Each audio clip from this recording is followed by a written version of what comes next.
तुलसी से जुड़ी एक कथा बहुत प्रचलित है। श्रीमद् देवी भागवत पुराण में इनके अवतरण की दिव्य लीला कथा भी बनाई गई है। एक बार शिव ने अपने तेज को समुद्र में फेंक दिया था। उससे एक महातेजस्वी बालक ने जन्म लिया। यह बालक आगे चलकर जालंधर के नाम से पराक्रमी दैत्य राजा बना। इसकी राजधानी का नाम जालंधर नगरी था। दैत्यराज कालनेमी की कन्या वृंदा का विवाह जालंधर से हुआ। जालंधर महाराक्षस था और अपनी सत्ता के मद में चूर उसने माता लक्ष्मी को पाने की कामना से युद्ध किया, परंतु समुद्र से ही उत्पन्न होने के कारण माता लक्ष्मी ने उसे अपने भाई के रूप में स्वीकार किया। वहां से पराजित होकर वह देवी पार्वती को पाने की लालसा से कैलाश पर्वत पर गया। भगवान देवाधिदेव शिव का ही रूप धरकर माता पार्वती के पास गया, परंतु मां ने अपने योग बल से उसे तुरंत पहचान लिया तथा वहां से अंतर्ध्यान हो गई। देवी पार्वती ने क्रोध होकर सारा वृत्तांत भगवान विष्णु को सुनाया। जालंधर की पत्नी वृंदा अत्यंत पतिव्रता स्त्री थी। उसी के पतिव्रत धर्म की शक्ति से जालंधर ना तो मारा जाता था और ना ही पराजित होता था। इसलिए जालंधर का नाश करने के लिए वृंदा के पतिव्रत धर्म को भंग करना बहुत जरूरी था। इसी कारण भगवान विष्णु ऋषि का वेश धारण कर वन में जा पहुंचे, जहां वृंदा अकेली भ्रमण कर रही थी। भगवान के साथ दो मायावी राक्षस भी थे, जिन्हें देखकर वृंदा भयभीत हो गई। ऋषि ने वृंदा के सामने पल में दोनों को भस्म कर दिया।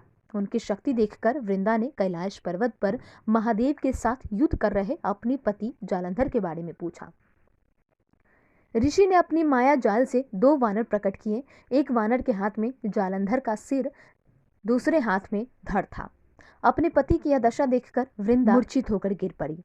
होश में आने पर उन्होंने ऋषि रूपी भगवान से विनती की कि वह उसके पति को जीवित करे।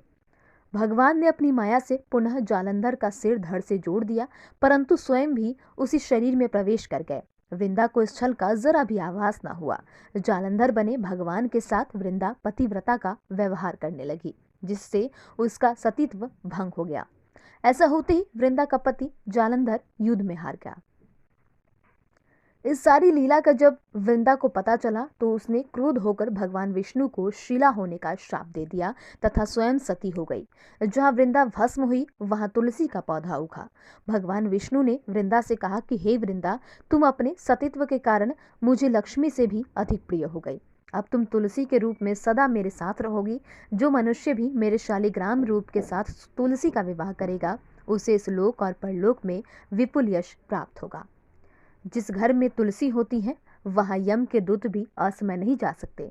गंगा और नर्मदा के जल में स्नान तथा तुलसी का पूजन बराबर माना जाता है।